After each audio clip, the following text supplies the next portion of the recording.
Container جو ہے لوگ اٹھا کے آپ نے دیکھا نا میں نے جو گفتگو وہاں کی تھی کہ کشمیریوں کا کیا پیغام پہنچایا تھا. میں آپ کو بتاؤں کشمیری لیڈ لے گئے پاکستان میں دلیر لوگ یہ اپنے ملک کے لیے کھڑے ہوں. ایک اور میں بات بتاؤں آپ کو.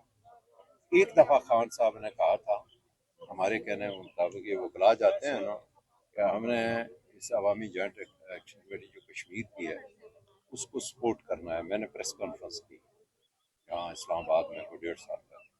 خان صاحب نے کہا ہم حمایت کرتے ہیں. اس کے بعد یہ جب زیادہ کرائسس آ گئے تو پھر میں نے اپنی گورننگ باڈی کا اجلاس بلایا, یونانیمسلی وہاں قرارداد پاس کی اور خان صاحب نام لے کے ہم نے اللہ کے فضل و کرم سے ان کو حکم کی تکمیل ہم ان کے ساتھ ہیں اور آج ہم ان کے ساتھ مکمل ان کے ساتھ ہماری پوری پارٹی. لیکن پاکستان کے لیے تو سب کو مل کے بیٹھنا چاہیے, یہ ساروں جو کو مل کے دیکھیں کیونکہ حالات خراب نہیں ہونے چاہیے. پہلے اتنے علاقوں میں ہمیں اتنا دکھ ہوتا ہے سن کے, ہمارے فوجی بھی پولیس والے بھی بے گناہ لوگ بھی اتنے یہاں کے پی کے اندر جب سنتے ہیں جو بچوں کی ہم نے تصویریں دیکھی تھی, ہر پاکستانی کا دل چاک ہو جاتا ہے کہ جب عورتیں اور بچے مارے جاتے ہیں بم. ہم نے اپنے ملک کو اس چیز میں سے نکالنا ہے, کوئی ضرورت نہیں ہے ان چیزوں. ایک میں بات, یہ ہم کیوں پسینہ کھا رہے ہیں ادھر, کہیں نہ کہیں سے اللہ تعالیٰ پکڑ لیتا ہے بندے کو.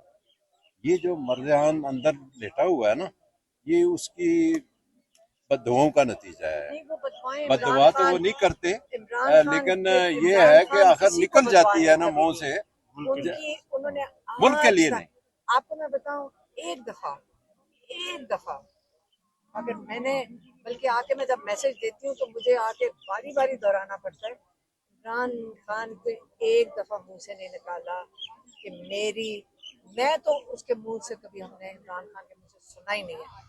جب اس نے کہا احتجاج کا, اس نے کہا ہے عمران خان نے کہا ہے اپنے حق کے لیے کھڑے ہو, اپنی آزادی کے لیے کھڑے ہو, ظلم کے خلاف کھڑے ہو, جمہوریت کے لیے کھڑے ہو, رول آف لا کے لیے کھڑے ہو, اور کیا کہتے ہیں اور میڈیا کو کہتے ہیں میڈیا اپنے لیے کھڑا ہو نا میڈیا اپنے لیے کھڑا ہو اور رول آف لا کے لیے کھڑے ہو, وہ تو ہیومن رائٹس کے لیے کھڑے ہو, ظلم کے خلاف کھڑے ہو. وہ عمران خان ہمیشہ احتجاج کی بھی کال ان چیزوں پہ دیتے ہیں.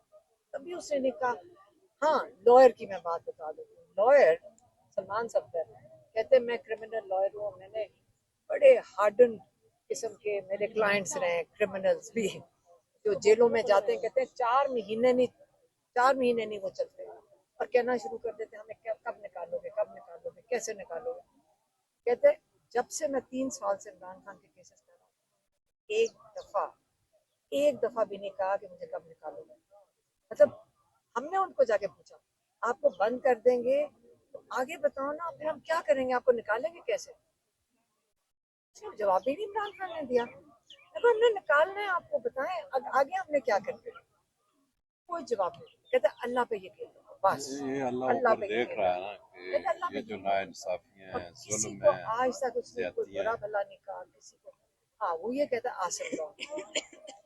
کشمیر کے بارے سے آپ کی بات کو بتایا گیا نہیں, ہمیں خود اتنا نہیں پتا تھا. میرے خیال میں سلمان راجہ گئے تھے اور علی ظفر گیا تھا, پتہ نہیں انہوں نے بتایا ہوگا ڈسکس آج کیا اس ہوگا. اسمبلی میں میں نے گفتگو کی, بریف کیا,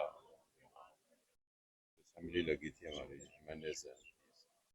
آپ لوگوں نے کور کیا؟ ہاں جی بالکل, بہت زبردست چیز ہے. میں نے ان کو بتایا تھا, اس نے کہا اچھا. میں نے کہا کل MNAs آپ کی پارلیمنٹ نیشنل اسمبلی کی بھی لگ رہی ہے اور پنجاب کی بھی لگ رہی ہے, بتایا تھا. جی بہت خوش ہوئے تھے. میں نے کشمیر تو کہتے ہیں بالکل باہر نکلو. قرارداد بھی پاس ہوئی ہے. اچھا, بہت زبردست. سارے یکجہت تھی. اللہ آپ سب کو ہمت دے جی, اور کشمیر میں خاص طور پہ ہماری دعائیں ہیں کشمیر کے لیے, کیونکہ اس وقت کشمیر جو ہمت کر رہا ہے, وہ کشمیر میں جو ہمت ہو رہی ہے, ہر طرف اثرات مرتب ہو رہے ہیں اور نہ ہی پاکستان کے متعلق خزانہ وسطی کوئی بات کر سکتا ہے, نہ ہی کرتا ہے. نہیں صاحب, آپ پاکستان تحریک انصاف اس ایکشن کمیٹی کو سپورٹ کر رہی ہے؟ آپ مجھ سے ایسا سوال کر دیا کہ میں جب خانہ کعبہ میں جاتا ہے آدمی عمرہ کر کے واپس آئے, آپ کہیں آپ نے واقعی عمرہ کر لیا, اور میں تو 3ری مرتبہ پریس کانفرنس کر کے اس دفعہ ان کی سپورٹ کر چکا ہوں. اور ہماری پوری پی ٹی آئی کی ان کو سپورٹ ہے، میری ذاتی نہیں بلکہ پارٹی کی. میں نے گورننگ باڈی کا اجلاس اسلام آباد میں بلا کے یونانیمسلی یہ طے کیا کہ ہم جو ہے عوامی جوائنٹ ایکشن کمیٹی کی پرزور جو حمایت کرتے ہیں، اور قرارداد بھی ہم نے پاس. ہم نے سنا کریک ڈاؤن بڑا سخت چل رہا ہے وہاں پہ، اور پھر کل فائرنگ کی کچھ ویڈیوز بھی سامنے آئیں، اس حوالے سے آپ کیا کہیں گے؟ لیکن جی وہ انتہائی ناخوشگوار واقعہ ہے، اس کی تو میں مذمت کرتا ہوں، اور جو جان گئی ہے اللہ اس سے اگری کا رحمت کرے، وہ شہید کا مرتبہ عطا فرمائے. تو یہ چیزیں تحریکوں میں ہوتی ہیں، لیکن جن لوگوں نے یہ کام کیا ہے انہوں نے اپنے کھاتے میں ڈالا ہے، اور وہ کل اس کی سزا بھگتیں گے، پولیٹیکلی بھی، دنیا میں بھی اور آخرت میں. بہت شکریہ.